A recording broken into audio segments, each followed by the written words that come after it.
everybody, Brandon with The Chosen Prime here, and today we are back taking a look at Fans Toys FT-32B Wright.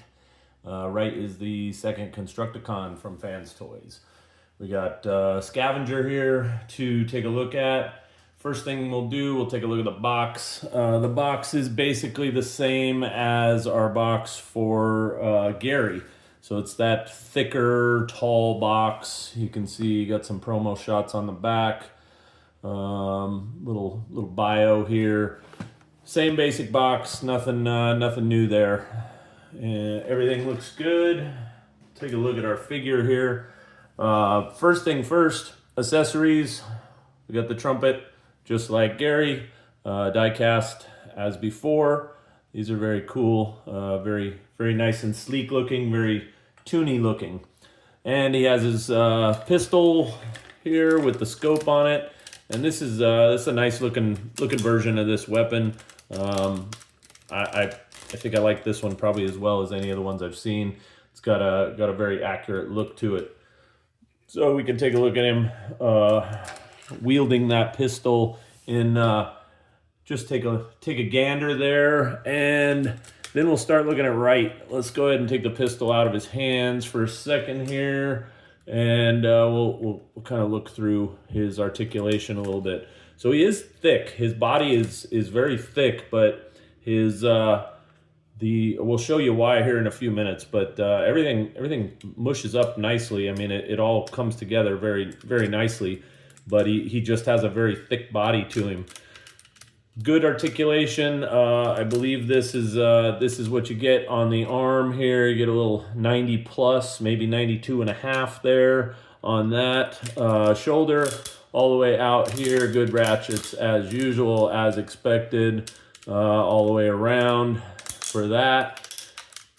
So arm articulation, you got individually articulated fingers, same hands as Gary if you already have that guy. If you don't, all the fingers are articulated. Thumb has a joint here to move around too as well.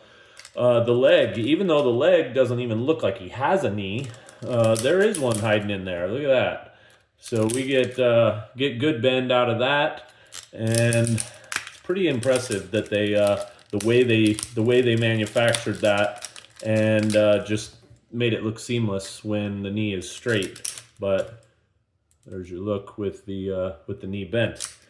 So that is Wright in our robot mode.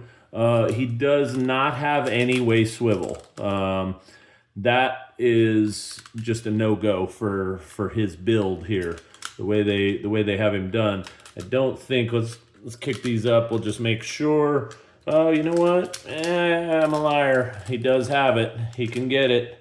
It's a little awkward because the hip skirts stay with the upper body, but he does have waist swivel. So yes, no, you decide if you like that style of waist swivel or not. Next thing we can take a look at, ankle articulation is about standard. You get about 30 degrees there on those, and then the foot going this way, you can get bend there as well. So let's take a look at transforming this guy. Let's take a look at a little comparison here with his comrade. Here's Gary. And you can see these guys are pretty much the same height. I would say Gary is basically the top of Gary's head kind of runs parallel with the top of this piece here. Head to head wise, Gary is probably like maybe a half an inch taller head to head. And that could depend some as to how you configure the legs here on your copy of Wright. So we'll take a look at side profiles on these guys. Both very similar. I mean, they've got some gear back there, and as they should, they're construction vehicles. But as far as being accurate, I think they're pretty close. And just kind of get you a look at the back of both, and again to this side here, and back to the front. So we'll get Gary out of the way here, and we'll take a look at this transformation on Wright. It is pretty simple in the way, especially in the way of Fans Toys. I would say it's among the more simple transformations that they offer. So the first thing I want to do here is I want to get these arms. Now there's a little clip in here, so you just kind of break that loose and get these guys up and out of the way. So we'll do that on both sides here, and again it just kind of breaks loose there. So then we have room to get the feet in place. So the first thing we got to do here is flip this up. So this can be a little stiff. The one side was very stiff when I first got this guy. I've moved it back and forth a couple times now, so it's loosening up. But we're just gonna hide the foot away here, and that's a wrap on that one. So we'll get this one out, and I have to get the right fingernail in here because this is also, there's just not that much to get a hold of there. So you got to get something kind of sharp in there. And again, we're just going to close that up. So with that, we'll go ahead and show you. All you're going to do is take these legs and just kind of move them out like this. So he's kind of got this going on. Very bow-legged fellow. And then this little T right here is just going to go right into this spot here. And it's going to get us the lower half completed there. And we can kind of come to this upper portion here. We'll get this opened up here like that. So those just go flat, and we can get the shovel out here. So now what we need to do, these little flaps here need to come down on both sides.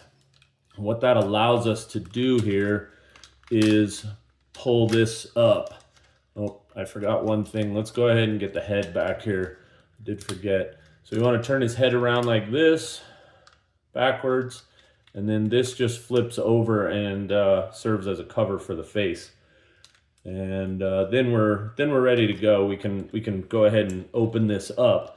So you'll see why he's so thick. You have the hand unit in here, and we'll get back to that in a little bit. But that's part of the reason he's so thick, which surprised me. I wasn't expecting that. So here's the trickiest part of this whole figure: is we've got to get these up in this position, right? The shoulder has to move independently. So what we have to do, we have to move that independently of the shoulder itself. And then another move that we've got to make, we've got to spin the bicep around. And then lastly, what we're going to do, we want to get the hand kind of like open like this. And then this piece also rotates independently.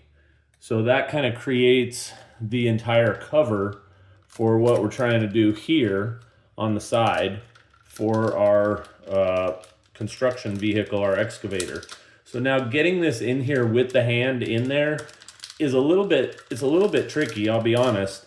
You kind of, there's, well, let me take these out. So there's a peg here, just kind of like that you have to kind of work in there. And it can be a little bit tricky to get it in, I'll say, while the arms, or while the Devastator hand is in there, but you can see we got it in there nice and clean. So now we'll come to the other side. I'll show you this shoulder and hand trick again one more time. So we want to rotate this up like 90 degrees from this arm. So you want to make sure that stays at that 90. And then we just gotta get a hold of the arm itself and spin it around. So it's kind of at the opposite, 180 degrees basically is where we're going with that. So then again, we'll rotate the bicep, and then independently of that, we'll rotate the hand around here. And just again, it's easiest to just basically open that hand up, and this will go here. So then we can get this wound back in here. Again, we'll work this in place here with the getting that tab. And the way to do it is kind of tilt the arm in and then get it to clear over the top. So again, I say it can be a little tricky with the Devastator hand in there to get it in. So we'll push this and then get it up in there, and we're in. So now, again, don't forget these got to stay out, and then we're coming down here, and you're just gonna kind of pinch all that down as you go here. It looks like I got I got a finger in the way, so let me adjust this here. It's kind of in the way. So I'll go back, and again, let's tilt this just a little bit when we're going in. I'll try to get up and in there good this time. All right. So now we should be able to mush all this down together. And there's a couple of pegs up in here that you want to line up. And then finally just shut these doors on both of the forearms here to kind of complete that. Now, two other steps. We just have these right here to just flip over, and that kind of cleans up all the back area here. And then to clean up the front with your tracks, you just fold this up and in, and again, fold that up and in. And we have our complete excavator mode. This thing does not have moving tracks. Very tune accurate as far as the tracks went that they chose to go with. So it's very static. It also does not swivel, which I'm a little surprised that they didn't put a swivel in it. But I think I can understand as to why they weren't able to do that. But in any event, we can take a look at Wright in his excavator mode, and we'll take a look at Gary here in his front end loader mode. So you can see, again, colors match great, aesthetics. I think Wright is definitely cleaner because he doesn't have all this armature here to kind of work through as far as just being smooth and cohesive. This guy's got much more of a tuned look. And I think that they were allowed to do that, or able to do that a little more, because he's an arm. He didn't have to have the strength that they had to put into the bucket mechanism here with all the adjustments and bracing. So we'll take a look around at these two guys. I mean, you can see scale-wise, again, they're right on where they should be with each other. One thing I'll show you here is this does pivot, and I'll show you later why it pivots. We can get into that, but it is stiff, so I would be very careful when you're pivoting it, and I'll show you that again here in a minute. The other thing, my understanding here is we do have the ability to store his weapon, I believe, here like so. I'm not sure why you would need to do that, but there it is. It does store. And one other thing I want to show you on the weapon that I thought was kind of interesting, to be honest. I guess you can do it like this too. Let's see if it fits. No, we don't get clearance there quite like that. So that's really the only way. I was thinking that you might be able to get clearance with it shooting out this way, but it doesn't really stay on there well. It'll go on, but I don't think that it will stay, as you can see.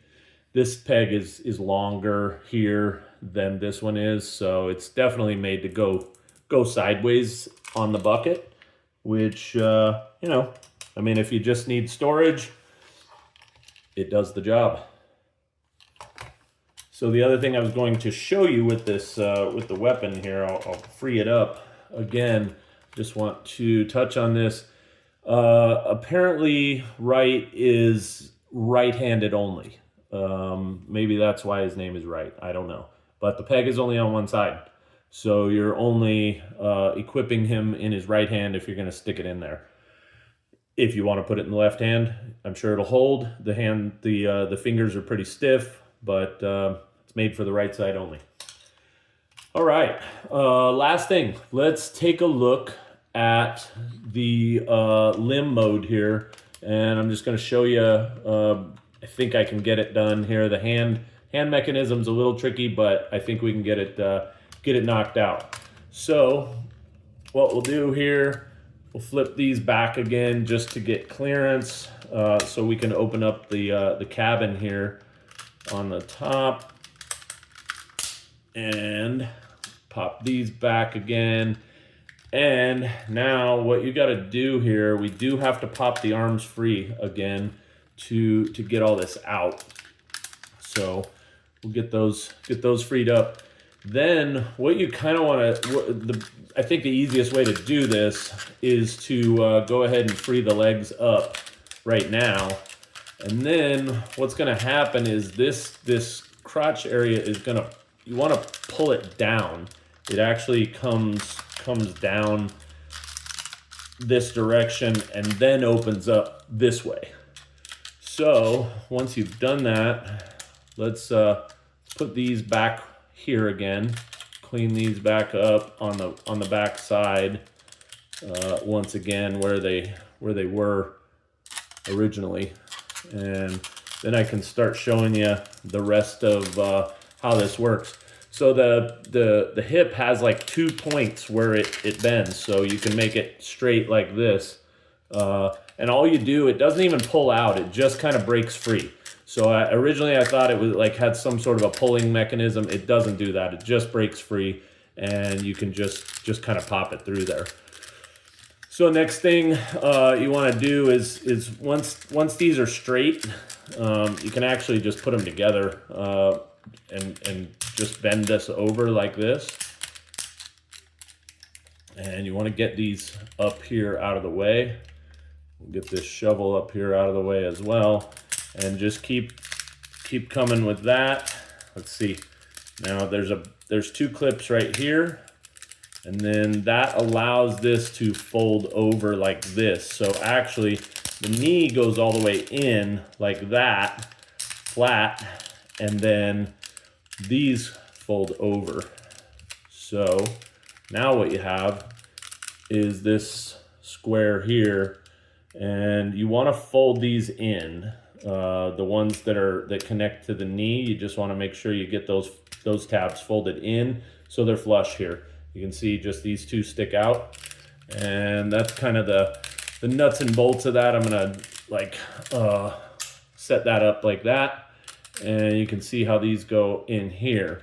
So now we'll pull these pieces here out, and what these are just some faux little tracks to go on the side, and we'll get to that in a minute.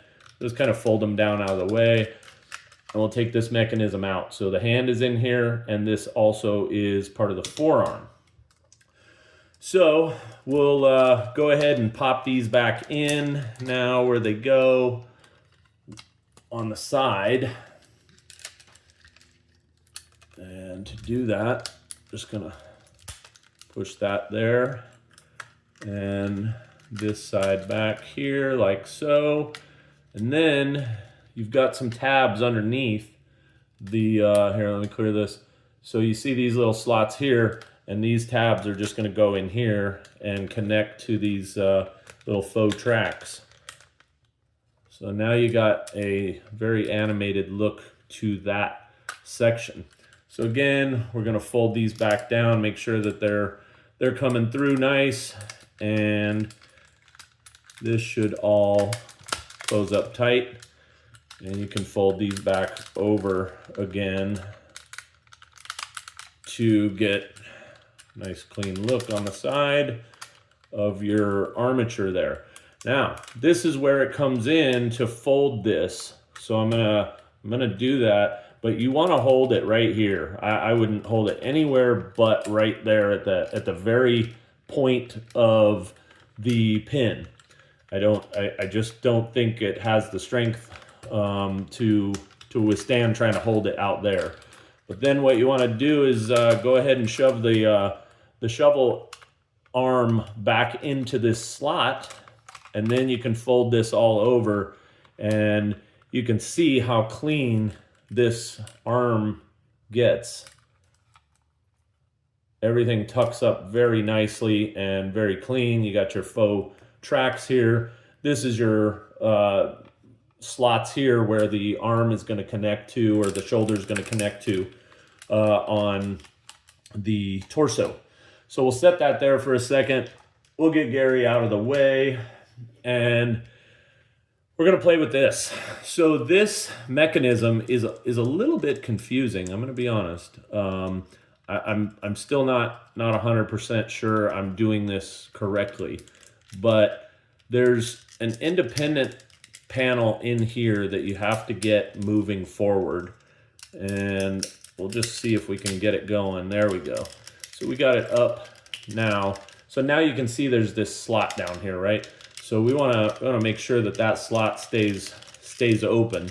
But what we have here now is the rest of this, and what happens here is this swings open and then down like this. All right.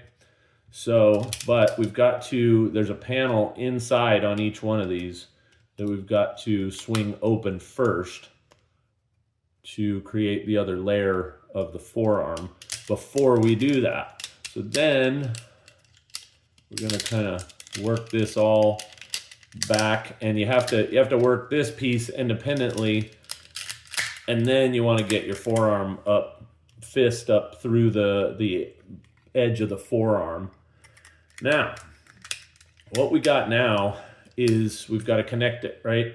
So these connectors are going to go into the fist here, and you got to make sure you go the right direction, because these two tabs here have a spot that they're going to need to be tabbed to. So what you're going to do is just take that and attach it like that.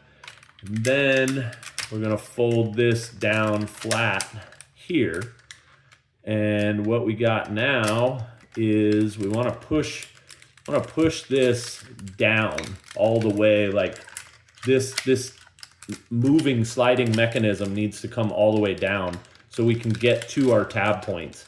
And this is kind of the trickiest part of this, getting it into the right place, and you can hear it click in when it gets to the right spot. So then what we're going to do is just find our tab points here and here, and it's tight, so just, you know, be aware, but it does all tighten right up and go into the proper slots. Everything goes together nice and tight. And now we can get our hand out here. I love the way they did this hand, by the way, so we'll touch on that in a second. So here is our Devastator arm, and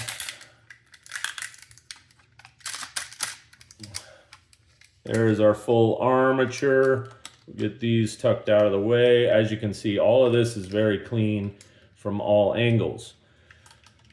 There's the outside shot, and here's your top of the forearm. All of this looks fantastic. It's all super sturdy. It's stiff. And the way they did these hands is really cool. I think this is like a neat little add-on here that they did. It kind of just gives it a more robotic feel, and you can see kind of the movement of the hand as well. We got fingers that articulate laterally as well as vertically here, so that's nice. You can get a very cool handstandy type position there, and it probably, if you played with it for a second there, you could actually get it to hold in that position as well. But the way they did all the hand and everything, I believe is going to be nice and stable and should be able to hold the massive rifle that we're going to have. So appreciate you guys taking a look at this. These guys are going to be in stock by the time this video's up, and you can pick up Wright from the Chosen Prime today. All right, we will see you guys soon, and thanks for another great video.